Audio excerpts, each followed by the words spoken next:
Yo, what is going on, everybody? It's your boy Earth Mac, the Mad Scientist. This is the Orange Phoenix Show, post show for AEW All Out 2023. Man, listen, it's been an exhausting weekend. We had All In last weekend, then we got All Out this weekend, and a lot of people have been asking the question: are we going to deal with this every single year? Are we going to have to deal with two pay-per-views back to back every year? Do we have to pay $50 a piece? And that, I believe strongly, that is not the case here. That will not happen. I believe in the future it will be a streaming service that will be available for AEW, kind of like how WWE Network is with Peacock. But since AEW is in conjunction with Warner Brothers Discovery, do not be surprised that any AEW original shows or pay-per-views will be on HBO Max, as most of us already have a subscription to anyway. But thank you guys for hanging out, man. I know it's late. As always, AEW has matches that sometimes we question. I won't say always, but have matches sometimes we question, like the build for these matches, and then somehow, some way, they always pull through. They always deliver, and AEW All Out absolutely, positively delivered on everything and more. And at this point, I feel like as a fan base, you should never doubt AEW, but for no stretch of the imagination. You shouldn't. It's blasphemy at this point. Anytime you say they can't do something, they end up doing it. And that's just what it is. So a lot of news has been transpiring. A lot of stuff been going on. I know last week we did an AEW All In post show, and now we at All Out. And, we heard about the CM Punk, controversy, what's going on with that. And then the news dropped, the bomb dropped. As of yesterday, CM Punk, or Phil Brooks, as we know him as his real name, has been terminated by AEW, and it says contract. So that kind of make you think it was more than one contract. Like, he may have a managerial role, maybe. That's not true or untrue. I'm just speculating at this point. But CM Punk is no longer with AEW. And there's some people that is for CM Punk. I mean, fan base wise, there's some people that's like, you shouldn't fire him. They lost out. If CM Punk's no longer at AEW, I'm not watching AEW. You're fucking dumb. But I'm just saying that's just a dumb take, because honestly, let's be real here. CM Punk is not an AEW original. They brought CM Punk in, and I'm gonna break this down to you. CM Punk, when he first showed up in Chicago for AEW, the crowd went apeshit. I mean, he was number one in merchandise sales. He was bringing in money. He brought in the first $1 million gate. You know what I'm saying? So you got to attribute that for CM Punk being in AEW. You cannot take that away from that man. No matter how much you love him, or no matter how much you hate this man, this is the thing that he did. And a lot of people compare him, some people compare him to Roman Reigns. There's no comparison to that point. But for what he did for the company, there's no denying that. Absolutely no denying that. And honestly, when AEW was first made, it was really in a fairy tale phase. Everybody was getting along. The locker room was getting along. There was no drama whatsoever. Then CM Punk shows up. That just added more to the prestige of AEW. The promos he was cutting, the guys he was putting over, the younger talent he was with, or whether he was tagging with or going up against, he was really elevating the brand like everybody else was. And then here comes AEW All Out from last year. And then he cut the scathing, I wasn't even say a promo, the scathing words at the media scrum, which completely overshadowed MJF's emergence in All Out. So whatever success that All Out last year had, CM Punk, whatever he was doing, whatever he said, really overshadowed that. And then he gets into it with the Bucks and Kenny Omega. And then there's a suspension.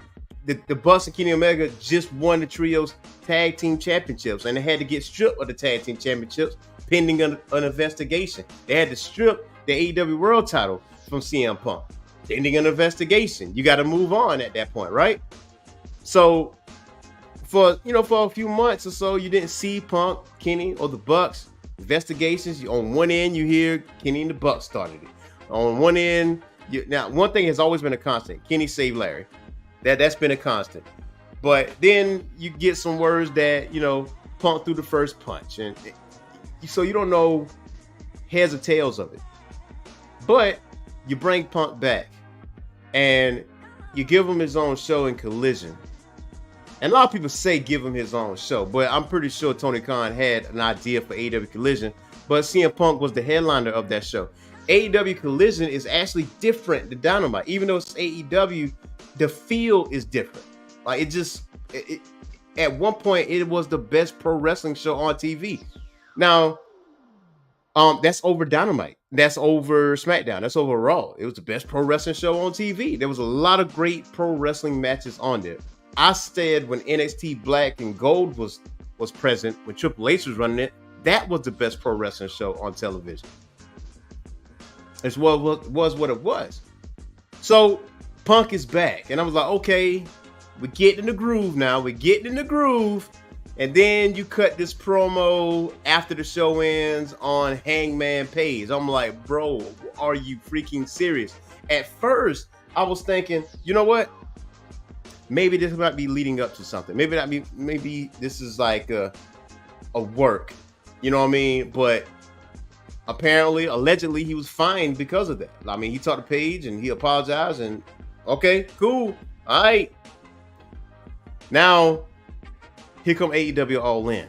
The biggest pay-per-view AEW has ever had. And honestly, the world record-holding AEW with the attendance of 81,035 people.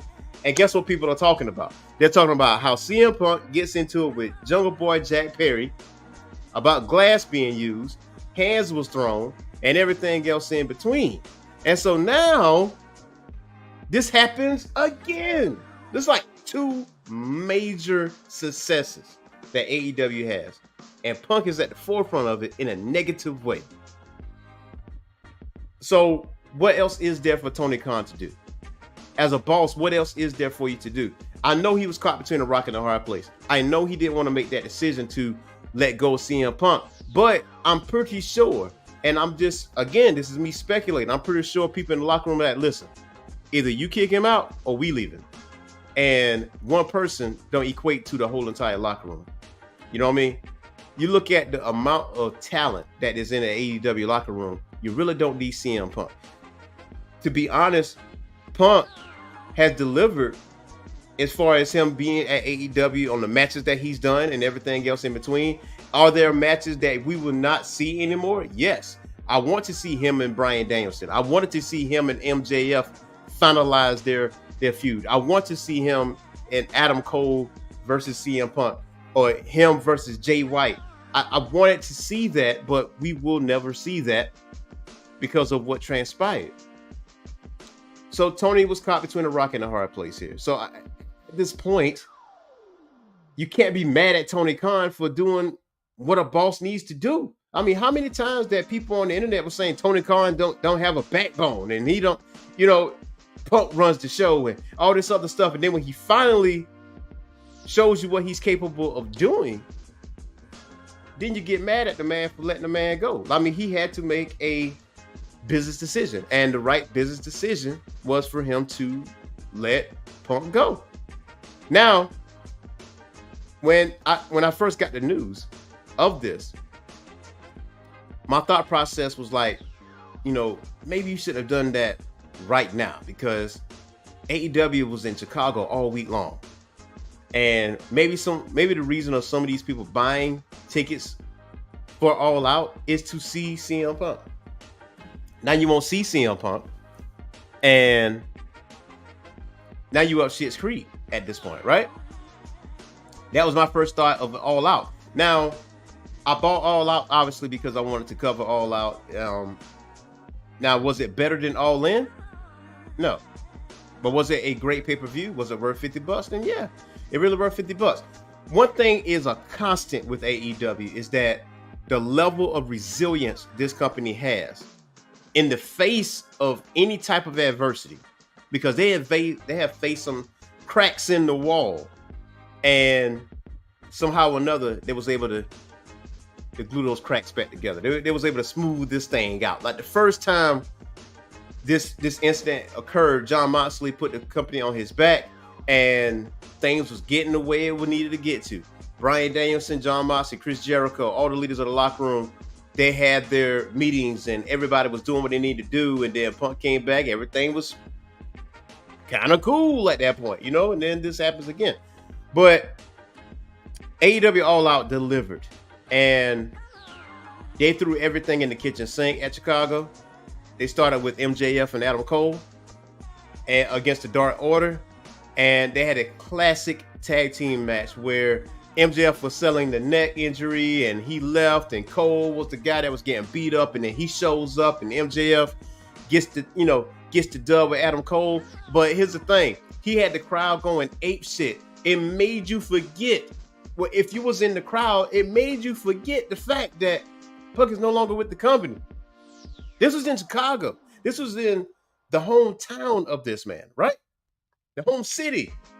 And then Samoa Joe comes out as they're walking up the ramp, pushes MJF, which is basically a callback to the NXT days. And honestly, it didn't click with me right away until I saw it on social media. I was like, oh man, this is some long-term booking maybe. So maybe MJF's next feud is Samoa Joe, and I'm all ears for that. I'm all in for that, pun intended. So Samoa Joe and MJF, I like that. I like to see that. So the first match, I think they started off well, because the most important matches on the card is going to be your opening match and your main event. You got to start off hot and you got to end hot. That's just what it is. You got to do just that. And for those reasons alone, I think that the crowd really, really enjoyed the show.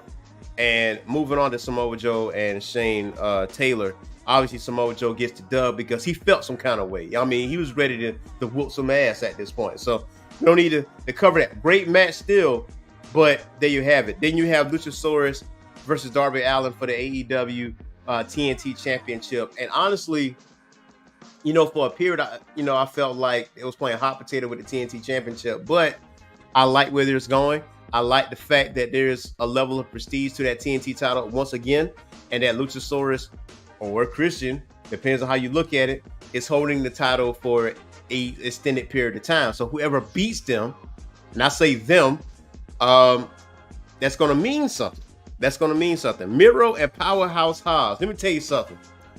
Big E, shout out to Big E, because the New Day podcast where Big E was like, big meaty men slapping meat, that has transcended to other wrestling companies, and that's what they were saying on commentary. And honestly, this is the first time I've seen it. This is the first time in a while I've seen two big men get the time that they got to tell the story that they were trying to tell.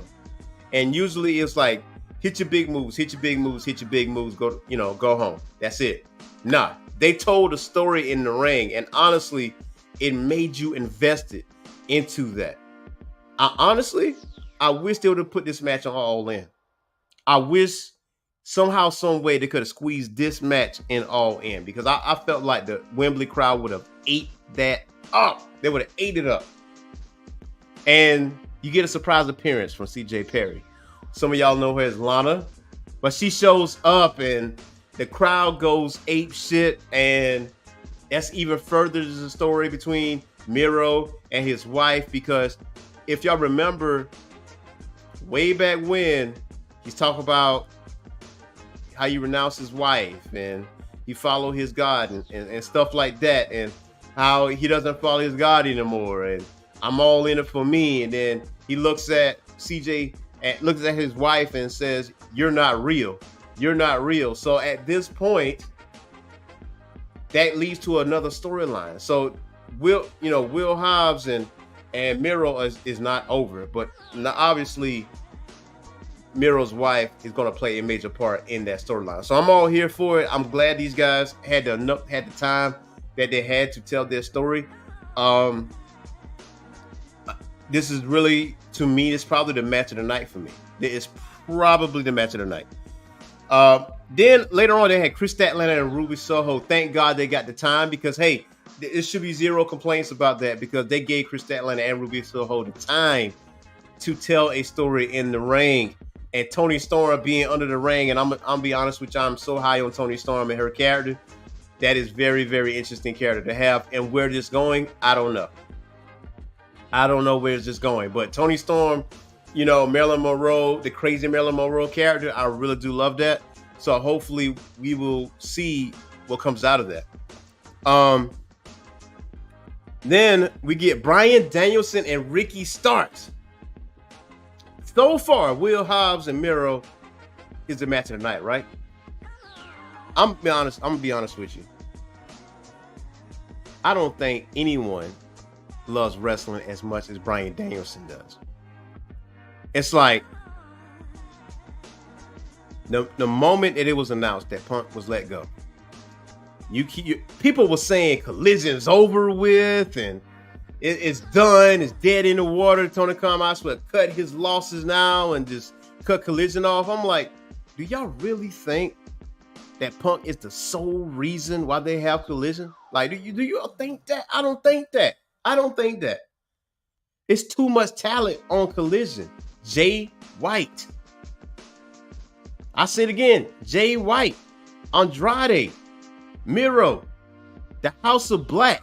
And now, so what's funny about it is that Ricky Starks cut a promo on AEW Collision, right? He cut a promo on AEW Collision that he's tired of starting over. He's tired of being railroaded. And honestly, I feel like that was alluding to the fact that he was supposed to have a program with Punk at All Out tonight in a strap match. But hey, that did not transpire because of what happened. But then Bryan Danielson gets the call. Hurt arm and all. Because he's still supposed to be out, from what I understand.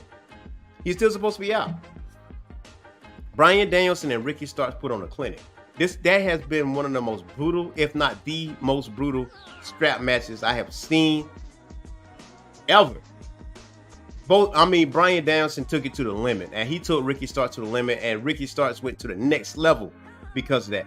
Ricky Starks came up short. He came up with the loss on that, but that doesn't matter. He won in the midst of losing because he was at the forefront. He was in a match with Bryan Danielson. When you're in a match, when you are in a ring across from you is Bryan Danielson, you better put on the best match of your life, because Bryan will make you look good.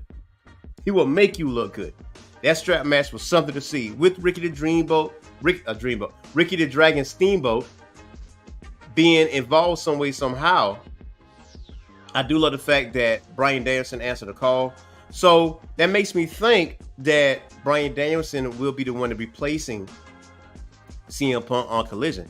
That makes me think that Bryan Danielson will be that new leader for Collision. Now, he answered the call a little bit earlier than expected because, hey, what happened the first time? John Moxley answered the call. He was supposed to go on vacation with his wife. But hey, this BS happened. Well, darling, I'm gonna have to go back to work. I gotta make sure this company is right. And Danielson is doing just the same. Listen, whenever somebody act out of character, whenever Punk act out of character, the Blackpool Combat Club, they answer the call. They make sure things go the way it needs to go. They elevate.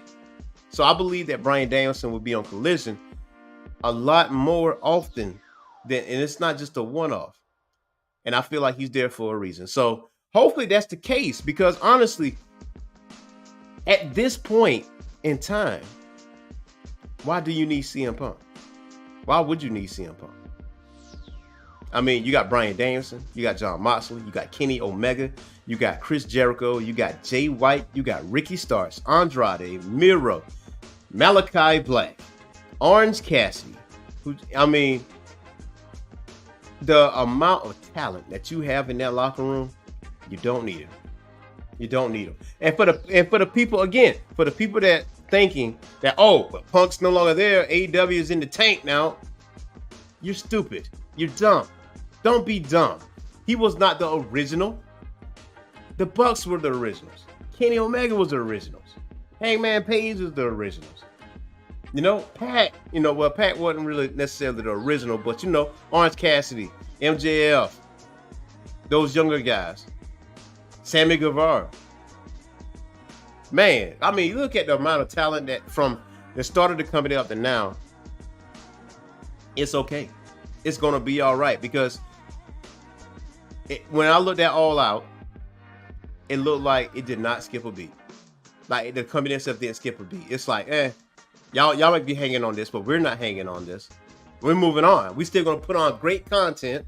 We're going to make you feel like you did not waste your $50, which I feel like I did not waste my $50. Again, was it better than All In? No. Was it better than All In? Was it worth $50? Yes. It was $50. Every match on that card delivered. And I did say that Will Hobbs and Miro was the match of the night. I can't say that. I said Bryan Danielson and Ricky Starks. I think they took that crown. The moment I saw that match, I mean, that's one of the most brutal matches I've seen that just only involved the strap. And this man, Bryan Danielson, was at like 80%. And that's my speculation. That's my guess on that. And then if you check out the media scrum, I'm pretty sure he may be on the media scrum, not be talking about it with Tony. And what's funny about it, what's ironic about that, is that Tony stated that if something was to happen to him, as far as booking matches and stuff like that, he will gladly have Bryan Danielson do it. Bryan Danielson do it in his stead.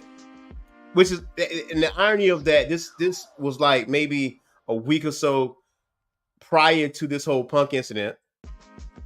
And here we are. He calls Bryan Danielson. This man shows up to work. This man shows up. Morale is boosted. Never missed a step. You're not going to have them kind of issues. You really think, and honestly and truly, you might think I'm saying this is 100% Punk's fault. It is not 100% Punk's fault. Punk has a level of accountability when it comes to this. Jack Perry has a little level of accountability when it comes to this. From what I understand, that when he grabbed that camera and he says, "Hey, cry me a river," and all this other jazz, he disrespected a veteran. I mean, when you are a veteran and you feel disrespected, you're gonna feel some type of way. I mean, you might get hands. And there was a lot of back and forth, but Wembley Stadium has cameras all over the place. So the footage has not been released, but apparently with this footage being what it is, and it's concrete evidence, I'm guessing that was enough to say, you know what? You're no longer with the company. We can't do this with you. And so Jack Perry being suspended was the right call. That was the right call to make. And everybody makes mistakes. You know what I'm saying?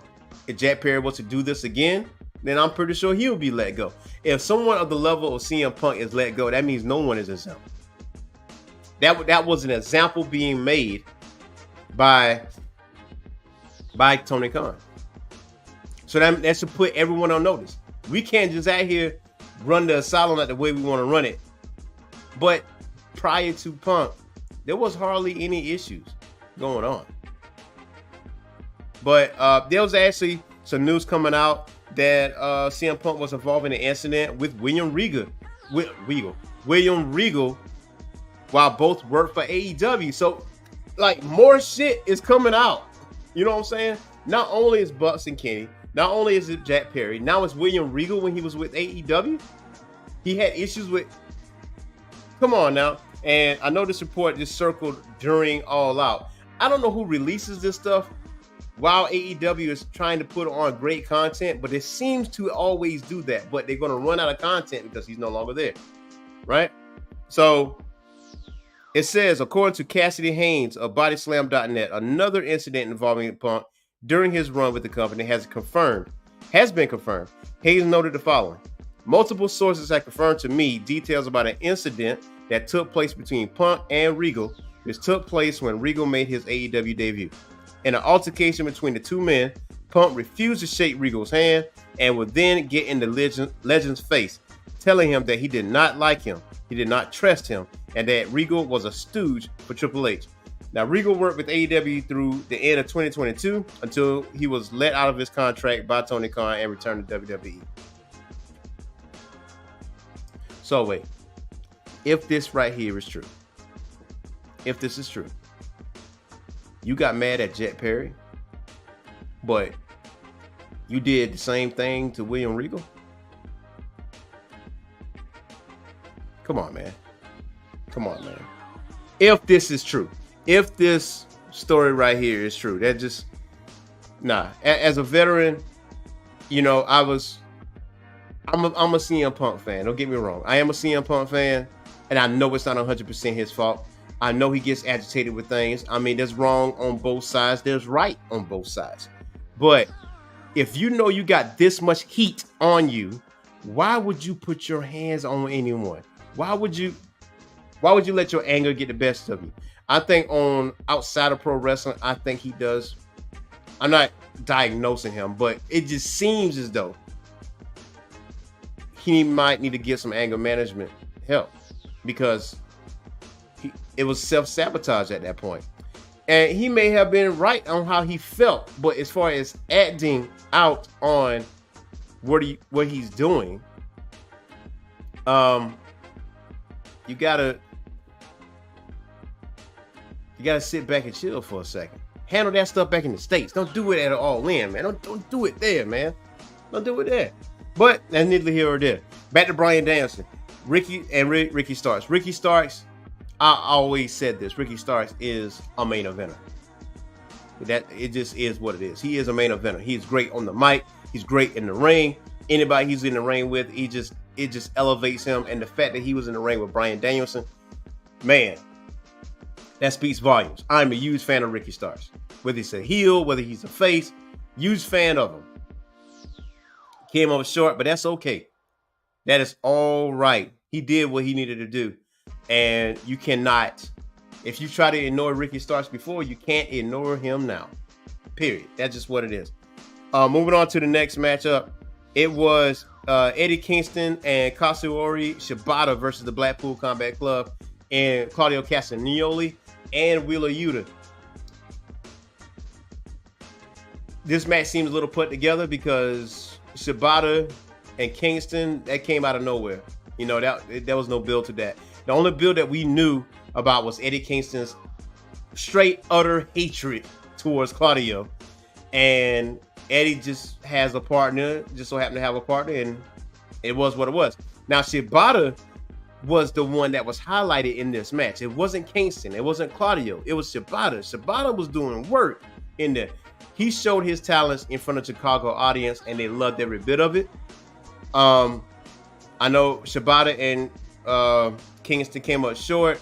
Simply, now the ending was a little confusing, but you know, European uppercut took Kingston out. 1, 2, 3, right? A standing European uppercut. It wasn't the throw up uppercut in the air like Claudio usually does. It was a straight standard European uppercut, and it put Eddie Kingston out. So I don't know. They was telling the story that Kingston was getting hit so much with those European uppercuts, he just couldn't continue. He couldn't, respond to the 3 count. But it was what it was. But I think that Shibata was really the highlight in this match. I think his talents were really showcased during this tag match. And maybe that was the reason why he was paired with Eddie Kingston against the Blackpool Combat Club. And if that was really the mission, then mission accomplished. Good match overall. Again, the build, I think they were just plugging in matches to make sure, the crowd is entertained. But great match thus far. Now, Kenny Omega and Konosuke Takeshita, clinic match. Kenny Omega still coming up short in the singles department, and they're telling a story that without Don Callis, Kenny is losing way more matches than he should. And the moment that the announcer said that Omega is 2-0 against Takeshita, that at that point, I know for a fact, I'm like, you know what? Kenny's not going to win this match today. And there was a lot of twists and turns in this match, a lot of near falls, and made you sit at the edge of your seat a little bit, but ultimately Takeshita gets the dub, and the right person went over, honestly. Because when Takeshita showed up in AEW, I did read a report that they're looking to elevate him to high levels. And this is one of those steps to elevate him to high levels. And he has someone like Don Callis being his mouthpiece. There you have it. I mean, what better way to make a name for yourself than beat Kenny Omega in a one-on-one fight? With a one-on-one match in Chicago, no doubt.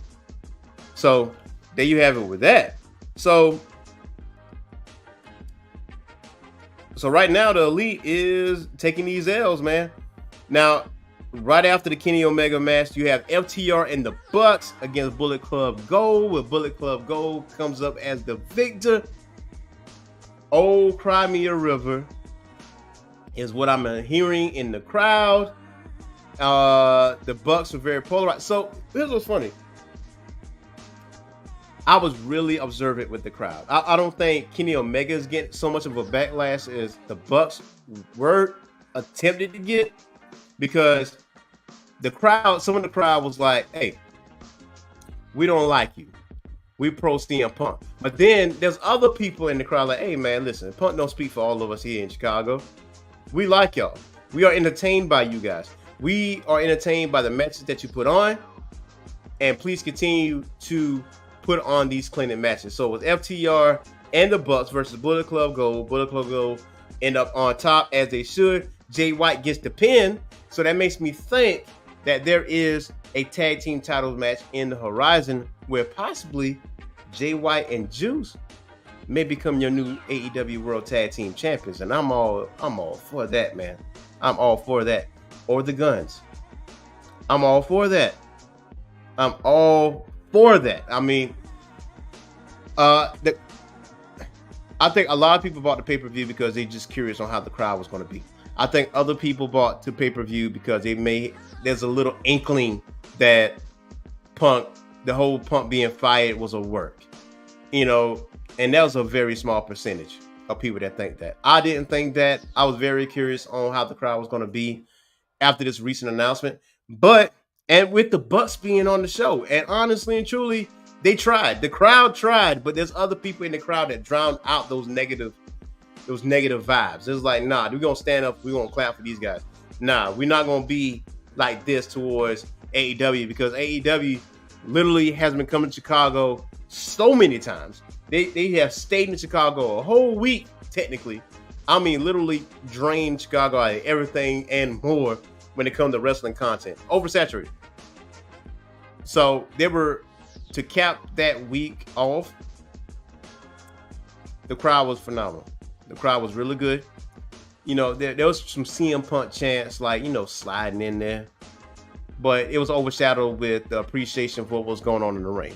They were overshadowed with people appreciating the talent, that AEW is more than just one person. So honestly, the FTR Young Bucks match versus Bullet Club Gold was very entertaining, very good match. That was a put together match too. I mean, FTR was talking to the Bucks in the locker room. Bullet Club Gold comes in there, and then, guess what? We're gonna tag with the Bucks against you for it. Again, that's one of them questionable builds to a match, but once you saw the match, it's like, all right, I dig it. So, very good match. And then, the last match on the card, Orange Cassidy and Jon Moxley. How can I go with this? Jon Moxley did come out on top. Was it the right call to make? I don't know. I feel like the amount of title defenses this man has had. I think Orange Cassidy had 30 title defenses, I want to say. And he's been working. He has been a straight up workhorse for the AEW International title. And honestly, maybe the International title will be the focal point on Collision. I mean, the real World Championship is no longer present. Why would you put a real World Championship there? Because that was just part of the storyline that Punk had in accordance with MJF. But Cassidy came out short, came out on the losing end. But this one of them situations that Orange Cassidy is already over, but he's elevated now. He faced Jon Moxley. He stood the test of time with Jon Moxley. Jon Moxley is battered, bewildered, and trying to read his lips. It's almost like he's a tough MFer, stuff like that. And Orange Cassidy gets up to a standing ovation even after a loss, bloodied, because Moxley took this man to the limit. He got broken in. He got Wheeler Yuted because Wheeler Yuta was getting the brains beat out of him. Orange Cassidy went up against one of the most brutal people in AEW and one of the most brutal people in the Blackpool Combat Club next to Danielson. But I think Moxley is more ruthless. But for someone of that caliber, and the promo that Orange Cassidy cut, he told the story within a week's time. Within a week's time with the promo. He's like, listen, my name is Orange Cassidy. I don't have a catchphrase. Automatically invested. And very good match overall. Where does that take the international title? My guess is you might put that title on Collision, and that be one of the focal points on Collision, which I think that will be a great call to make. What's next for Orange Cassidy? I don't think you should take time off now, because now you reached another gear with Orange Cassidy. Now you at a point where this man is cutting promos. Now you at a point where he is, you got people more vested in him. He's not just coming out and defending the title. He's not just coming out and having a match and just dipping. He's good on the mic. So I think you should keep Orange Cassidy present. Or if he's injured, let him take time off. But when he comes back, put the rockets on that young man. Put the rockets on him. He's been one hell of an international champion. He had prestige. There's prestige on the AEW International Championship. There is. There's just no question about it. That might be, you got the TNT Championship, the AEW International Championship, and the AEW World Championship. Those are your singles belts. And Jon Moxley, who's going to beat Jon Moxley for that belt? That remains to be seen. Who's going to beat this guy? Because Orange Cassidy was going through him. Somehow, some way, he was squeaking out these dubs. And the storyline is right there, because this man's body was so beaten and bruised and broken. And he says that bag, the book bag, is getting heavier every single week because of how much he's hurting. And then you bring your weakened self into the ring with a monster like Jon Moxley, and he takes care of business and ends your reign. That's a story right there. You didn't catch me while I was at my best. You didn't catch me while I was at 100%. You caught me when I was at 45%. And my 45% took you to your 100% limit. That's a story written in itself. Maybe Orange Cassidy goes back to see Jon Moxley and win back that title eventually. But I will say, do not play hot potato with that international championship. That championship is too prestigious. And I feel like Orange Cassidy has done so much to elevate that title. You can't do a disservice to that title. And I think that's what's going to happen with Jon Moxley. He's going to continue to continue with the legacy of the international championship, just like he did the AEW World Championship. So whoever beats Jon Moxley for that international championship, they're on their way. So there's a lot of fantasy booking out there. There's Malachi Black, there's Miro, there's Andrade. Man, you can do a lot of stuff with that. A lot of stuff. Now that Punk's out the way, all the younger talent, the people that we want to see on TV, put them on TV.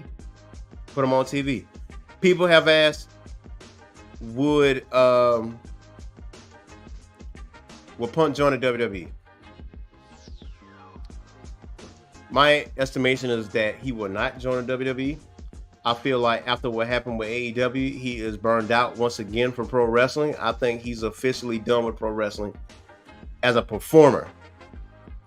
And he's going to ride off into the sunset. Or he just do commentary for MMA, because that's another passion of his. So this is not the end of Punk. I just feel like this is the end of his pro wrestling career. And as polarizing as his career is, a lot of people gonna look at more of the bad than the good. Before AEW, he was well known for the pipe bomb promo, and everybody was on his side because WWE wronged him in a way. And then people look at it on the surface like he's been champion for a year, like he hasn't been wrong. What you mean? I'm talking about behind the scenes. I'm talking about like personal stuff, how his medical concerns and how that was overlooked, that kind of stuff, like that stuff, not the on TV stuff. The on TV stuff is different. But he goes to AEW and he says how much the grass is greener on this side and how much he's going to elevate the company and this, that, and the third, and the matches that he had, and shot himself in the foot. Unfortunately, shot himself in the foot. So I mean, AEW All Out was a great pay-per-view, and shout out to JD from NY. It was said by him, and he just recently, not so long ago, put out a tweet. He says, "I want to say this show felt different, but it's been the same AEW that puts on a great pay-per-view. There definitely was a sense of urgency, a sense of renewed focus. We all collectively groaned about what they were doing with AEW All Out. But tonight's show was incredible, and they proved that life after Punk will just be fine." I want to thank you guys for hanging out for this live show. And go ahead and check out our latest upload video for myself and Vivo with anime Reddit hot takes, man. Phew, man, it was some doozies for some hot takes, but we will be back in the coming weeks for some more live pro wrestling live shows, man. Just go ahead and like and subscribe and hit that notification bell whenever we have these type of shows. That way you can just be on top of it. And then till next time, you guys have a awesome Labor Day weekend because you got one more day. You guys got one more day off. We got a Monday off. Enjoy your long weekend. So, until next time, y'all. Peace out.